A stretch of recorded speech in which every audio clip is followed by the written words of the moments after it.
Hello my dear students, मैं हूं Meenakshi from VM academy classes Nashik. बच्चों, आज हम क्वेश्चन बैंक देखने वाले हैं। Actually first of all I will like to say sorry because so many days से मैंने आप क्वेश्चन बैंक सॉल्यूशन नहीं बनाया because I was so busy, that's Y.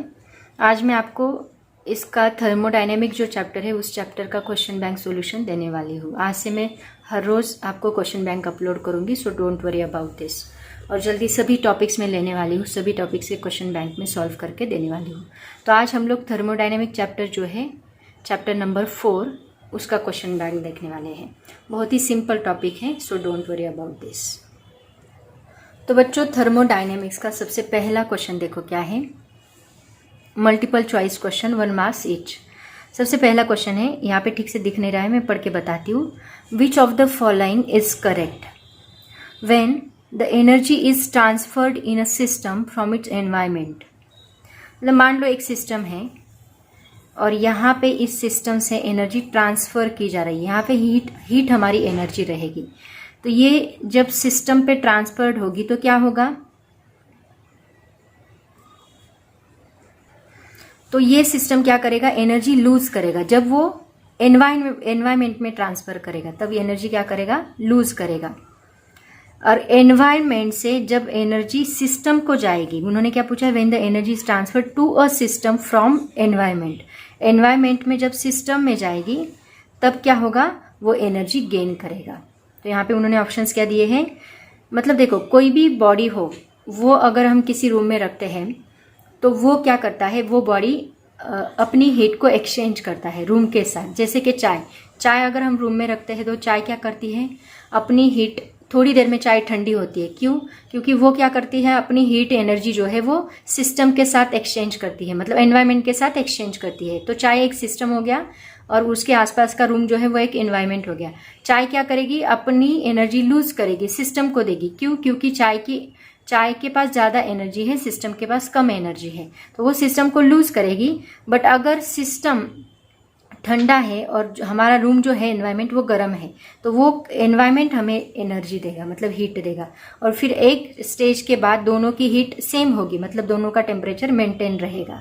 उसको हम थर्मल इक्विलिब्रियम में कहते हैं। इसके ऊपर भी क्वेश्चन है, जब दोनों का टेम्परेचर सेम होता है तो उसको हम थर्मल इक्विलिब्रियम कहते हैं। तो यहाँ पे सिस्टम, एनवायरमेंट क्या कर रहा है, सिस्टम को एनर्जी दे रहा है। सिस्टम एनवायरमेंट को एनर्जी नहीं दे रहा है। Transfer to a system from its environment, तो इसको हम क्या कहते हैं, सिस्टम गेन्स एनर्जी। ओके, यहाँ लूज नहीं आएगा, यहाँ पे आएगा सिस्टम गेन्स एनर्जी। इसकी पीडीएफ मैं आपको टेलीग्राम के ग्रुप पे अपलोड करने वाली हूँ, तो वहाँ से आप लोग उसके प्रिंट आउट्स लेके पढ़ाई कर सकते हैं। बट मैं हर एक क्वेश्चन को एक्सप्लेन करूँगी। उसके बाद क्वेश्चन नंबर 2 देखो क्या है। Which of the following system freely allows exchange of energy and matter with its environment. अगर सिस्टम क्लोज है, मान लो एक कंटेनर हमने लिया और उसको हमने क्लोज किया है, तो ये एनर्जी ट्रांसफर करेगा क्या? बिल्कुल नहीं। बट वही अगर मैंने ओपन रखा तो वहाँ पे एनर्जी इजीली ट्रांसफर होगी। तो अगर देखो कोई भी चीज़ अगर मुझे गर्म रखनी है तो हम क्या करते हैं, उसके ऊपर ढक्कन रखते हैं, मतलब क्लोज रखते हैं, ताकि हीट वो ट्रांसफर ना करेंगे। आइसोलेटेड नहीं आएगा, पार्शियली क्लोज भी नहीं आएगा। जो ओपन है वो क्या करेगा, freely allows exchange of energy and matter with its environment. तो ओपन सिस्टम फ्रीली अलो करेगा। नेक्स्ट पॉइंट देखो क्या है। 2 systems at same temperature are said to be. मैंने अभी आपको बताया कि एक स्टेज के बाद चाय क्या करती है, अपनी हीट एनवायरमेंट को देती है, और एक स्टेज के बाद दोनों का टेम्परेचर क्या होता है, इक्वल होता है, और उस स्टेज को हम लोग बोलते हैं थर्मल इक्विलिब्रियम। इक्विलिब्रियम मतलब सेम होना, ओके, इक्वल होना, उसको हम थर्मल इक्विलिब्रियम बोलेंगे। तो यहाँ पे थर्मल इक्विलिब्रियम ये करेक्ट ऑप्शन है। थर्मल का मतलब होता है टेम्परेचर, दोनों का टेम्परेचर इक्वल होना, उसको थर्मल इक्विलिब्रियम बोलते हैं। 4th क्वेश्चन क्या है, for work done to be reversible. मतलब रिवर्सिबल होना मतलब क्या करना, मान लो एक ग्राफ मैंने आपको बताया था, यहाँ पे वर्क डन हो रहा है, मतलब प्रेशर चेंज हो रहा है, प्रेशर के साथ साथ वॉल्यूम चेंज हो रहा है, एंड वापस ये प्रोसेस रिवर्स होता है। एक बार प्रोसेस ऐसा है, उसके बाद प्रोसेस रिवर्स होना, और रिवर्स होने के बाद जो वर्क डन होगा, work done should be reversible, मतलब रिवर्स होने के बाद भी सेम वर्क डन होता है। तो इस प्रोसेस को हम लोग क्या कहते हैं, एडियाबैटिक प्रोसेस कहते हैं। ओके, उसके बाद एक न्यूमेरिकल है। न्यूमेरिकल देखो क्या है, a gas in a closed container is heated with 10 joule of energy, causing the lid of the container to rise 2 meter with 3 Newton of force. What is the total change in the energy of the system? मतलब देखो हमें क्या निकालना है, total change, मतलब delta U निकालना है। Solution उन्होंने दिया है, सोल्यूशन देखो क्या है। अभी यहाँ पे क्या क्या दिया है वो पहले लिख लेते हैं। क्यू दिया है 10 जूल, उसके बाद क्या दिया है देखो, फोर्स कितना दिया है 3 न्यूटन। देन डिस्प्लेसमेंट दिया है, that means S is equal to 2 metre. And what is the total change in the energy of the system. तो चेंज इन द एनर्जी का फॉर्मूला क्या है, फर्स्ट लॉ ऑफ थर्मोडाइनमिक में हमने study किया है ये formula, delta U is equal to Q minus W. यहाँ Q क्या होता है, अमाउंट ऑफ हीट, एंड ये W मतलब वर्क डन। तो इसके लिए हमें Q पता है, बट W निकालने के लिए हमें फोर्स एंड डिस्प्लेसमेंट दिया है। तो work done is equal to force into displacement, that means 3 into 2, that is equal to 6 joule. तो ये Q पुट करो 10, ये 6 पुट करो, 10 माइनस 6 क्या मिलेगा 4 जूल। बहुत ही सिंपल न्यूमेरिकल, फॉर्मूला लर्न कर लो, delta U is equal to Q minus W. और यहाँ Q 10 दिया है, वर्क डन आपको निकालना था by using force and displacement. दोनों की वैल्यू पुट करने के बाद हमें 4 जूल ये आंसर मिलता है। अब यहाँ एनर्जी है, एनर्जी का प्लस माइनस नहीं लेने वाले, यहाँ माइनस दिया है बट हमें क्या चाहिए यहाँ 4 जूल। मॉड पुट किया है देखो, मतलब प्लस ही रहेगा। नेक्स्ट क्वेश्चन क्या है देखो बच्चों, क्वेश्चन नंबर 5 तक हमने सॉल्व किया है। तो उसके बाद क्वेश्चन नंबर 6 देखो क्या है, थ्योरेटिकल क्वेश्चन है। The second law of thermodynamics deals with the transfer of. अभी जो थर्मोडायनेमिक में हम लोग स्टडी करते हैं उसमें सब में हीट ट्रांसफर हो रही है, राइट ना, from one system to another system, environment to system, system to environment, जो कुछ भी ट्रांसफर हो रहा है वो क्या है, दैट इज द हीट। तो यहाँ पे वर्क डन दिया है, एनर्जी दी है, मोमेंटम दिया है, हीट। तो आपका करेक्ट ऑप्शन कौन सा रहेगा, आपका हीट रहेगा। आपके नोट्स क्वेश्चन बैंक में ऑलरेडी आंसर दिया है। उसके बाद लास्ट एमसीक्यू देखो क्या है, heating a gas in a constant volume container is an example of which process. Constant volume जो है वो आइसोकोरिक प्रोसेस है, बट इन्होंने गलती से आइसोबारिक आंसर दिया है। आइसोबारिक में कांस्टेंट प्रेशर होता है, कांस्टेंट वॉल्यूम नहीं होता। कांस्टेंट वॉल्यूम किस में होता है, आइसोकोरिक में होता है। सो यहाँ पे करेक्ट ऑप्शन कौन सा रहेगा, आइसोकोरिक। अब देखते हैं next, that is very short answers. अभी आगे का जो है मैंने नोटबुक पे लिखा है, जो एमसीक्यूज थे वो डायरेक्टली लिए, बट आगे के आंसर्स मुझे नोटबुक पे लिखने पड़े। तो मैं नोटबुक के जो पीडीएफ है वो निकाल के आपको टेलीग्राम पे पुट कर दूंगी। टेलीग्राम की लिंक ऑलरेडी मैंने वीडियो के डिस्क्रिप्शन में शेयर की है। तो इसमें सबसे पहला क्वेश्चन देखो क्या है, when two objects are said to be in thermal equilibrium. Already मैंने आपको बताया कि दो ऑब्जेक्ट्स को हम थर्मल इक्विलिब्रियम में क्या कब कहेंगे। मान लो चाय मैंने रूम में रखी है, राइट ना, तो चाय रूम में रखने के बाद चाय का टेम्परेचर ज़्यादा है, रूम का कम है, तो वहाँ चाय से हीट कहाँ फ्लो होगी, रूम में फ्लो होगी, मतलब एनवायरमेंट में फ्लो होगी। वो तब तक फ्लो होती रहेगी जब तक चाय का एंड रूम का टेम्परेचर दोनों इक्वल नहीं होते। एक बार वो दोनों इक्वल हो गए तो हीट ट्रांसफर बंद होगी। क्यों, क्योंकि चाय का टेम्परेचर इज इक्वल टू, मतलब सिस्टम का temperature is equal to environment का टेम्परेचर हो गया। और इसको हम क्या कहते हैं पता है, this is called as thermal equilibrium. Equilibrium का मतलब दोनों का इक्वल होना, थर्मल मतलब टेम्परेचर। तो दोनों का टेम्परेचर यहाँ पे क्या रहेगा, इक्वल रहेगा, उसी को हम लोग बोलते हैं थर्मल इक्विलिब्रियम। तो यहाँ पे उन्होंने क्या पूछा है कि when two objects are said to be in thermal equilibrium. तो इसका आंसर देखो क्या लिखोगे, when two objects are said to are at the same temperature then they are called as in thermal equilibrium। ये आपका आंसर रहेगा। उसके बाद सेकेंड क्वेश्चन में उन्होंने पूछा है कि साइंस जो होता है, जो टेम्परेचर मेजर करने के लिए हम यूज करते हैं, उसको क्या कहा जाता है। So the science measuring temperatures, उसको थर्मोमेट्री कहा जाता है, कॉल्ड एज थर्मोमेट्री। बहुत ही सिंपल क्वेश्चन पूछे उन्होंने 1 मार्क्स के लिए। उसके बाद क्वेश्चन नंबर 3 में उन्होंने जीरोथ लॉ ऑफ थर्मोडायनेमिक्स पूछा है। तो क्या है zeroth law, the if two system are each in thermal equilibrium with a third system they are also in thermal equilibrium with each other. मतलब 3 सिस्टम हो गए, ए एंड बी अगर thermal equilibrium है, विद द थर्ड सिस्टम में वो thermal equilibrium है, तो यहाँ पे तीसरी सिस्टम जो है वो भी क्या रहेगी, थर्मल इक्विलिब्रियम, मतलब तीनों का टेम्परेचर इक्वल रहेगा, ऐसे उसका मीनिंग है। उसके बाद क्वेश्चन नंबर 4 देखो उन्होंने क्या पूछा है कि जो मॉलिक्यूल्स होते हैं सिस्टम के, एनर्जी उनके अंदर कौन सी एनर्जी होती है, मतलब ऐसे मॉलिक्यूल जो रैंडम डिसऑर्डर मोशन कर रहे हैं, ऐसे मॉलिक्यूल्स के अंदर कौन सी एनर्जी होती है। So the energy associated with the random, अपने आप घूम रहे, उनको बाहर से कोई भी, मतलब मान लो वाटर है, वाटर के अंदर कुछ बबल्स आते हैं, कुछ पार्टिकल्स हमें ऐसे इधर उधर घूमते हुए दिखाई देते हैं, उनको मोशन होती है, डिसऑर्डर मोशन होती है। या फिर गैस के अंदर के मॉलिक्यूल्स अपने आप इधर उधर रैंडम मोशन कर रहे हैं, तो वो किसकी वजह से करते हैं, उनको कोई बाहर से एनर्जी नहीं मिल रही, उनको इनके पास खुद की भी एनर्जी होती है, उसको हम क्या कहते हैं, इंटरनल एनर्जी। तो इन्होंने वही पूछा है कि ऐसी कौन सी एनर्जी है जिसकी वजह से molecules random and disorder motion करते हैं, that is called as internal energy. So energy associated with the random disorder motion of the molecules of system called as internal energy. उसके बाद नेक्स्ट क्वेश्चन देखो क्या है, question number 5, a group of objects that can form a unit which may have ability to exchange energy with its surrounding is called what। मतलब एक objects का group है, उनको उनकी एबिलिटी है एक्सचेंज करने की, एनर्जी एक्सचेंज करने की सराउंडिंग के साथ, तो उसको हम क्या कहेंगे, उसको ही बोलते हैं thermodynamic system.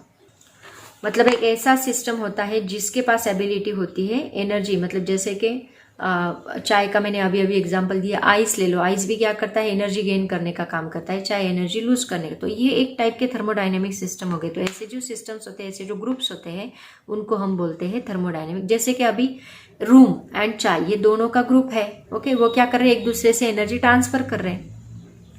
So a group of objects that can form a unit which may have ability to exchange energy with its surrounding called as thermodynamic system। उसके बाद क्वेश्चन नंबर 6 देखो क्या है, question number 6, on what basis a thermodynamic system can be classified. किसके basis पे thermodynamic system हम classify करते हैं, उसके 3 टाइप्स होते हैं। क्लासिफिकेशन पूछा तो ओपन, क्लोज्ड एंड आइसोलेटेड। तो कौन से बेसिस पे उनको क्लासीफाई किया जाता है। So the thermodynamic system can be classified on the basis of the possible transfer of heat and matter to environment। मतलब वो कितने अमाउंट में हीट ट्रांसफर कर सकता है, उसके बेसिस पे उसको क्लासीफाई किया जाता है। उसके बाद क्वेश्चन नंबर 7 है, व्हाट इज थर्मोडायनेमिक प्रोसेस, उसकी डेफिनेशन पूछी है उन्होंने। So the thermodynamic process means a process by which 2 or more state variables, जैसे कि प्रेशर, वॉल्यूम, टेम्परेचर, ये वेरिएबल्स है, 2 or more state variables of a system can be changed is called a thermodynamic process। मतलब एक ऐसा process जिसमें 2 or more variables, state variables जो होते हैं वो चेंज होते हैं सिस्टम के, उसको कहा जाता है thermodynamic process.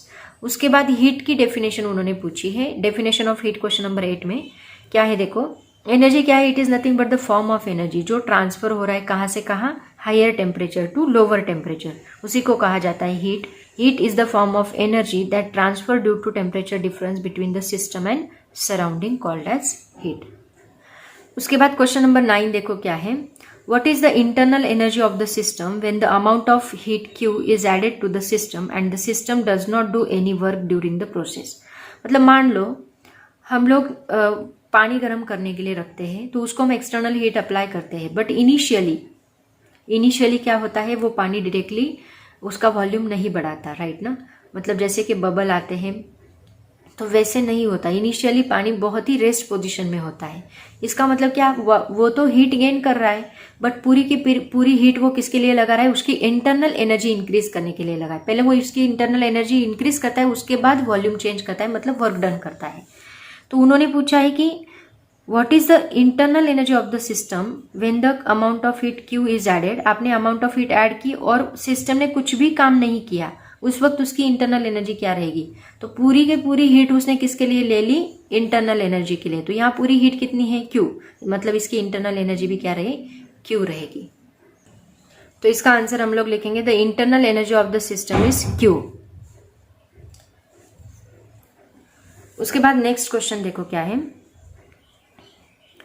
When does a system lose energy to its surrounding and its internal energy decreases? कब सिस्टम उसकी एनर्जी लूज करेगा सराउंडिंग को और उसकी इंटरनल एनर्जी डिक्रीज होगी?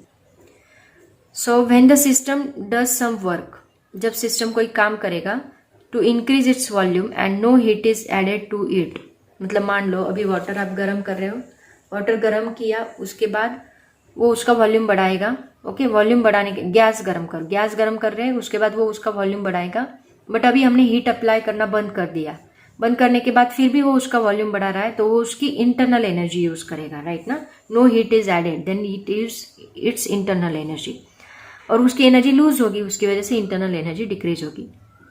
When the system does some work to increase its volume and no heat is added to it while expanding, the system loses energy to its surrounding and its internal energy decreases. Okay? उसके बाद उन्होंने first law of thermodynamic पूछा है question number 11 में। क्या है first law of thermodynamic? When the amount of heat Q is added to a system, its internal energy is increased by an amount delta U and the remaining is lost in the form of work done W on the surrounding. मतलब यहाँ पे formula क्या होता है कि Q is equal to delta U minus W, ये formula हमें मिलता है from the first law of thermodynamic. And उसी के ऊपर उन्होंने आगे न्यूमेरिकल पूछा है। उस न्यूमेरिकल में देखो क्या दिया है, गिवन Q दिया है 100 kg, क्वेश्चन नंबर 12 देखो, Q दिया है 100 kg, वर्क डन दिया है 80 kg एंड हमें फाइंड करना है change in internal energy. First law of thermodynamic के ऊपर बेस्ड है, तो delta U is equal to, क्या बोला मैंने आपको, दैट इज, यहाँ प्लस आएगा, सॉरी ये प्लस आएगा, डेल्टा U प्लस W, तो ये क्या बनेगा, डेल्टा U, ये W इस साइड आके क्या बनेगा, Q is equal to delta U minus W, तो ये इस साइड आके माइनस होगा। इसका मतलब यहाँ पे delta U is equal to क्या होगा, sorry Q minus W, so that is equal to 100 minus 80 is equal to 20 kg kilo joule. Okay, so ये न्यूमेरिकल भी बहुत इजी है। ये थे क्वेश्चन 1 मार्क्स के। अब हम देखते हैं 2 मार्क्स के क्वेश्चंस, जिसको हम कहते हैं शॉर्ट आंसर्स। तो बच्चों शॉर्ट आंसर्स में 2 मार्क्स के क्वेश्चन में सबसे पहला क्वेश्चन उन्होंने डायग्राम पूछी है। पहले 2-3 क्वेश्चंस में उन्होंने डायग्राम ही पूछी है। सबसे पहले डायग्राम पूछी PV diagram of reversible process. Reversible process क्या होती है, मतलब वर्क डन, अगर वर्क डन हो रहा है तो जो पाथ चेंज होता है उसी पाथ से अगर हम मतलब इनिशियल टू फाइनल जा रहे पहले, तो ये पाथ मिला, राइट ना। और फाइनल टू इनिशियल मतलब हमने पाथ रिट्रेस किया, तो वही पाथ हमें मिलता है। इसको कहा जाता है रिवर्सिबल प्रोसेस। मतलब यहाँ पे पाथ रिट्रेस्ड हो रहा है। देखो जाते वक्त पहले इनिशियली हमने मान लो एनर्जी वॉल्यूम बढ़ाया, कुछ तो भी प्रेशर चेंज हुआ। अब हम वॉल्यूम डिक्रीज कर रहे, तो वही पाथ हमें मिलेगा, मतलब उतना ही वर्क डन होगा, ठीक है। तो वही पाथ रिट्रेस होता है, उसको रिवर्सिबल प्रोसेस कहते हैं। उसका ग्राफ हमें ऐसे मिलता है, एक ही पाथ दिखाओ, दोनों का एरो दिखाओ पाथ रिट्रेसिंग का। बट उसके सेकेंड डायग्राम में उन्होंने इरिवर्सिबल का पूछा है क्वेश्चन नंबर 2 में। इरिवर्सिबल में वैसे नहीं होता। अगर आपने इनिशियली जब वॉल्यूम बढ़ाया तो ये पाथ हमें मिला था, बट अभी वॉल्यूम कम करोगे तो आपको ये पाथ मिलेगा। यहाँ पे पाथ रिट्रेस नहीं होगा, मतलब ये इनिशियल प्रेशर, ये फाइनल प्रेशर, ये इनिशियल वॉल्यूम, ये फाइनल वॉल्यूम, यहाँ पे पाथ रिट्रेस नहीं होता। क्वेश्चन नंबर 3 में भी उन्होंने क्या पूछा है, वही पूछा है PV diagram showing positive work done. यहाँ पे उनको चाहिए positive work done with varying pressure. तो इनिशियली देखो प्रेशर यहाँ पे हायर है एंड देन प्रेशर चेंज हुआ, मतलब कम हो गया। यहाँ पे वॉल्यूम इंक्रीज हो रहा है बट प्रेशर डिक्रीज हो रहा है। वॉल्यूम इंक्रीज होना, तो फॉर्मूला क्या बनेगा यहाँ पे, वर्क डन क्या मिलेगा यहाँ पे, पॉजिटिव वर्क डन मिलेगा, क्योंकि वॉल्यूम इंक्रीज हो रहा है। उसके बाद वही उन्होंने निगेटिव वर्क डन के लिए पूछा है। निगेटिव वर्क डन में क्या होगा, जब इनिशियली वॉल्यूम एंड प्रेशर दोनों भी क्या है, ज्यादा है, उसके बाद नहीं सॉरी इनिशियली दोनों कम है एंड फाइनली वो बढ़ गए। यहाँ पे क्या था, इनिशियली दोनों, यहाँ पे देखो इनिशियली दोनों ज्यादा थे देन फाइनली बढ़ गए, तो हमें जो चेंज मिलेगा दैट इज पॉजिटिव। बट यहाँ पे क्या हुआ, फाइनली वो दोनों ज्यादा है, सॉरी इनिशियली वो दोनों ज्यादा है, फाइनली कम है। इधर आ रहा है ना ग्राफ, मतलब फाइनली कम है, तो यहाँ पे जो हमें वर्क डन मिलेगा वो निगेटिव मिलेगा। बस दोनों में डिफरेंस क्या है, पॉजिटिव में हम क्या करेंगे, यहाँ P1 लिखेंगे, P2 लिखेंगे, एंड निगेटिव वर्क डन में यहाँ P2 लिखेंगे, यहाँ P1 लिखेंगे। सिमिलरली यहाँ V1 V2 V2 V1। बस इतना डिफरेंस। ये देखो, ये बहुत इंपॉर्टेंट है, दोनों का ग्राफ आपको सेम दिखेगा लेकिन ये वैल्यू जो है उसके ऊपर आपके मार्क्स डिपेंड है, तो उसको याद रखो। उसके बाद क्वेश्चन नंबर 5 में पीवी डायग्राम पूछा है, showing positive work at constant pressure. Constant pressure है मतलब यहाँ पे प्रेशर कहीं पे भी चेंज नहीं होगा, वहां पे प्रेशर भी चेंज हो रहा था इसलिए हमें कर्व मिला, बट यहाँ पे प्रेशर कांस्टेंट है तो हमें कहीं पे भी चेंज नहीं मिलेगा। ये V1 V2 वॉल्यूम चेंज हो रहा है लेकिन प्रेशर क्या है, कांस्टेंट है। उसके बाद न्यूमेरिकल है, न्यूमेरिकल देखते हैं क्या है। क्वेश्चन नंबर 6 देखो, 3 mole of gas at temperature 400 kelvin expands isothermally from initial volume of 4 liter to final volume of 8 liter. Find the work done by the gas. R दिया है 8.31 जो कि कांस्टेंट होता है, वर्क डन की value 6.919 kilo joule दे के रखी है। तो देखो यहाँ वर्क डन का हमें फॉर्मूला कौन सा यूज करना है, पहले गिवन लिख लो। तो ये देखो क्वेश्चन नंबर 6 गिवन, N कितना दिया है 3 मोल, T कितना दिया है 400 केल्विन, VI दिया है 4L, VF दिया है 8L, initial volume 4 litre, final volume 8 litre, R दिया है 8.31। वर्क डन निकालना है, वर्क डन का formula NRT log VF by VI, इसका डेरिवेशन हमने सॉल्व किया है। अब इसको सॉल्व कैसे करोगे देखो, work done is equal to NRT, so W is equal to 3 into 8.31 into 400 into LN। अब यहाँ नेचुरल लॉग है, so log to the base 10 में हमें कन्वर्ट करना पड़ेगा, 8/4, सो ये 4 2 8 बनेगा, 2 बनेगा, राइट। सो इसको पहले कन्वर्ट कर लो। इसका फॉर्मूला क्या है, जब आप इसको नेचुरल लॉग में कन्वर्ट करते हो तो 2.303 से हम मल्टीप्लाई करते हैं, जो कि ई की वैल्यू है, ई इंटू लॉग एक्स करेंगे। तो यहाँ लॉग एक्स मतलब यहाँ क्या आएगा, log 2 आएगा। तो ln इसको हमें कन्वर्ट करना है ना, तो ln 8/4 is equal to ln 2 मतलब log 2 that is equal to 2.303 into log 2। तो ये वैल्यू हम लोग यहाँ पे पुट करेंगे। तो यहाँ देखो 3 इंटू 400 मतलब कितना बनेगा 1200 इंटू 8.31 किया और ये वैल्यू पुट की 2.302 एंड log 2 का आंसर है 0.3010। इन सब का मल्टीप्लीकेशन करो, आपको मिलेगा 6913। बट उनको वैल्यू चाहिए किलो जूल में, तो हमने क्या किया, 3 डिजिट शिफ्ट किए, 6913 6.913 3 डिजिट शिफ्ट किए, तो यहाँ बनेगा 10⁻³ जूल, और 10⁻³ जूल मतलब क्या होगा, किलो जूल। तो 6.913 इंटू 10⁻³ किलो जूल। नेक्स्ट भी न्यूमेरिकल ही है, इसकी PDF फाइल्स जो है वो मैं टेलीग्राम पे पुट कर रही हूँ, अगर आपको चाहिए होगा टेलीग्राम से आप लोग उसका प्रिंट आउट ले सकते हैं। टेलीग्राम की लिंक डिस्क्रिप्शन बॉक्स में दी है। बच्चों ये वीडियोस अपने फ्रेंड्स से भी शेयर करते जाओ, जिनको ज़रूरत होगी क्वेश्चन बैंक सॉल्यूशन, अगर उनका ठीक से ट्यूशन्स नहीं हुए हैं, ठीक से लर्निंग नहीं हुआ है, तो आप लोग शेयर कर सकते हैं, क्योंकि मैं हर एक पॉइंट को एक्सप्लेन कर रही हूँ डिटेल में, तो उनको उतना समझ में आएगा। उसके बाद देखो क्वेश्चन नंबर 7 क्या है, an ideal gas of volume 2 litre is adiabatically compressed to 1/10 of its initial volume. Its initial pressure is 1.01 into 10⁵ चाहिए, वहाँ 105 हो गया गलती से, वो 10⁵ पास्कल है। Calculate the final pressure given, gamma दिया है 1.4 एंड हमें फाइनल आंसर दिया है 25.37 इंटू 10⁵ पास्कल। तो देखो question 7 given VI is equal to 2L, VF is equal to VI divide by 10। So ये उन्होंने 1/10 दिया है ना रिलेशन, तो ये उसका रिलेशन है। फाइनल वॉल्यूम जो है कितना है, VI/10 है, मतलब 10th टाइम्स उन्होंने बोला है। तो VI/VF, ये 10 इधर शिफ्ट करो, VF को इधर शिफ्ट करो, तो क्या मिलेगा, VI/VF इज इक्वल टू 10 मिलेगा। प्रेशर देके रखा है 1.01 इंटू 10⁵ पास्कल एंड गामा की वैल्यू दी है 1.4। आपको निकालना है फाइनल प्रेशर। तो देखो एडियाबैटिक प्रोसेस का फॉर्मूला हम लोग यहाँ पे यूज करेंगे। Adiabatic process PF/VF raise to gamma is equal to क्या है, PI/VI रेस टू गामा। तो यहाँ पे PF is equal to PI into VI divide by VF raise to gamma आएगा, ठीक है। ये अगर इधर शिफ्ट किया तो दोनों VI raise to gamma VF raise to gamma मिलेंगे, तो उनका common ratio raise to gamma हम लोग ले सकते हैं। अब देखो आपको PI पता है, VI पता है, VF पता है, सभी वैल्यूज पुट करो, देखते हैं क्या आंसर आता है। देखो PF is equal to PI का वैल्यू क्या है 1.01 इंटू 10⁵, और ये जो VI/VF कितना मिला था हमें 10, तो 10⁻1.4 हम लोग पुट करेंगे। अब यहाँ पे हमें लॉग लेना है, तो इसका मैंने लॉग लिया 1.01, 10⁵ बाहर निकाल लिया, प्लस इसका लॉग क्या आएगा, जो एक्सपोनेंट होगा वो पहले मल्टीप्लाई होगा एंड देन log 10 मिलेगा। तो log 10 की वैल्यू होती है 1, इन दोनों को 1.01 की 0.0043 आंसर है, प्लस 1.4 इंटू 1 इंटू 10⁵। इनका एंटी लॉग भी हमें लेना पड़ेगा। इनका एंटी लॉग हमें मिलेगा 1.04043 और ये 10⁵ यहाँ मल्टीप्लाई किया तो एंटी लॉग की वैल्यू 25.37। इनका मल्टीप्लीकेशन ये मिला, सॉरी एडिशन ये मिली, और एडिशन का एंटी लॉग हमें क्या मिलेगा 25.37 इंटू 10⁵। खुद सॉल्व करके देखो, इंपॉर्टेंट है। तो ये हमें अगर पॉइंट मैंने शिफ्ट किया तो क्या बनेगा 2.537 इंटू 10⁶ बनेगा ये पास्कल। यही आंसर आपके बुक में उन्होंने दिया है।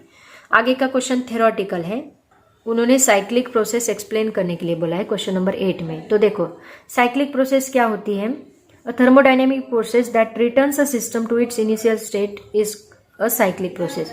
मतलब इनिशियली देखो डायग्राम से समझते हैं। मान लो इनिशियली हम लोग यहाँ पे थे, तो हम लोग कुछ वर्क डन हो रहा है, तो वर्क डन की वजह से प्रेशर एंड वॉल्यूम चेंज हो रहे हैं, तो यहाँ तक आए।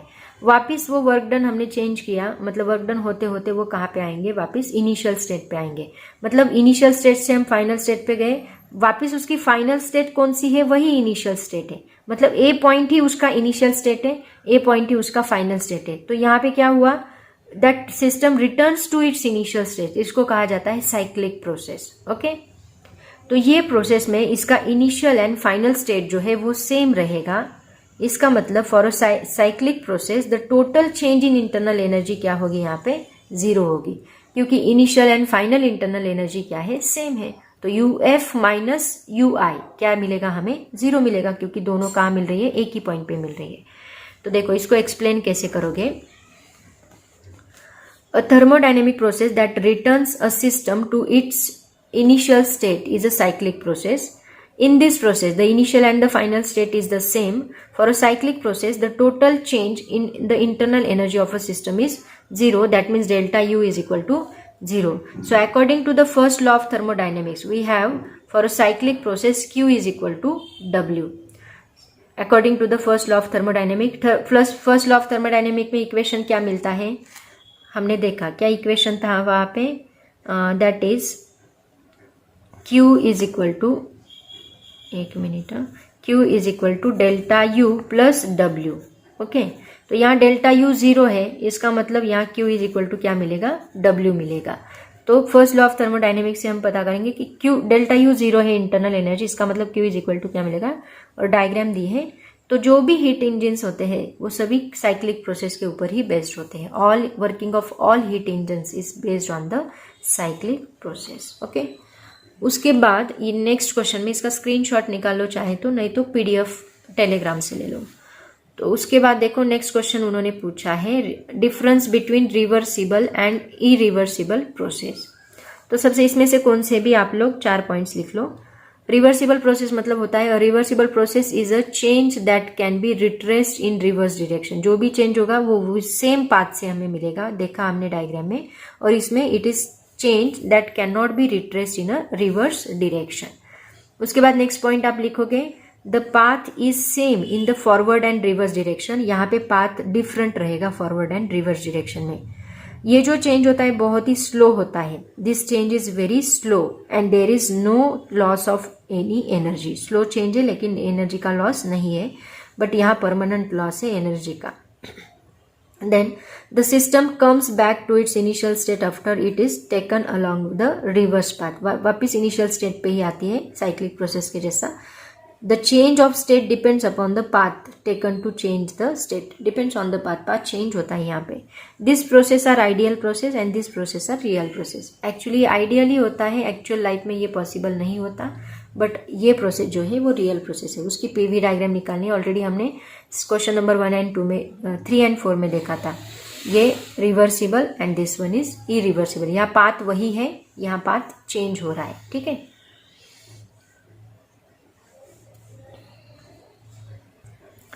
नेक्स्ट क्वेश्चन देखो, question number 10, assumptions made for studying various thermodynamic process. तो सबसे पहला अजम्पशन है majority of thermodynamic process are reversible. सभी देखो कोई भी प्रोसेस हो, आप जो भी स्टडी करते हो, जो भी थियोरी स्टडी करते हो, वो किसी अजम्पशन के ऊपर बेस्ड होती है। पहले वो अज्यूम करते हैं कि ये ऐसा ऐसा होगा, तभी वो प्रूव होती है। सिमिलरली यहाँ थर्मोडायनेमिक प्रोसेस के भी कुछ अजम्पशंस हैं। तो इसमें majority of the thermodynamic processes जो है वो उन्होंने रिवर्सिबल कंसिडर किए हैं, that is very quasistatic in nature. उसके बाद second point, they are extremely slow and the system undergoes infinitesimal change at every stage except the adiabatic process. बहुत ही स्लो कंसिडर किया है उन्होंने और तभी जाके ये प्रूव होता है। The system is therefore in thermodynamic equilibrium during all the changes. Thermodynamic equilibrium में है, सिस्टम स्लो है तो all the changes during all the changes वो थर्मोडायनेमिक इक्विलिब्रियम में है, ऐसे कंसिडर करके, ऐसे अजम्पशन करके चलते हैं। And the system is involve in all the processes is an ideal gas. सभी प्रोसेसेस में उन्होंने कंसिडर किया है कि एक आइडियल गैस है और वो सिलेंडर के अंदर बंद है और उसमें movable and frictionless massless piston use किया है। ऐसे हर एक प्रोसेस में हमने कंसिडर किया है। उसके बाद पांचवा पॉइंट है, the ideal gas equation is also applicable to the system. ये सब अज्यूम करके हम लोग थियरी प्रूफ करते हैं। तो बच्चों ये मैंने short answers and then very short answers and MCQs इसका एक वीडियो बनाया, तो इसके 3 मार्क्स के एंड 4 मार्क्स के क्वेश्चन जो है उसका मैं सेपरेट वीडियो अपलोड कर रही हूँ। तो ये उसमें ज़्यादा थियरी है, उसमें डेरिवेशंस भी हम लोग देखेंगे, उसकी नोट्स में अपलोड कर दूंगी। बट अभी आप लोग यहाँ तक पढ़ो, आगे का वीडियो में बाद में अपलोड करती हूँ। तो आज के लिए इतना काफ़ी है, पढ़ाई करते रहो। Thank you so much and bye bye.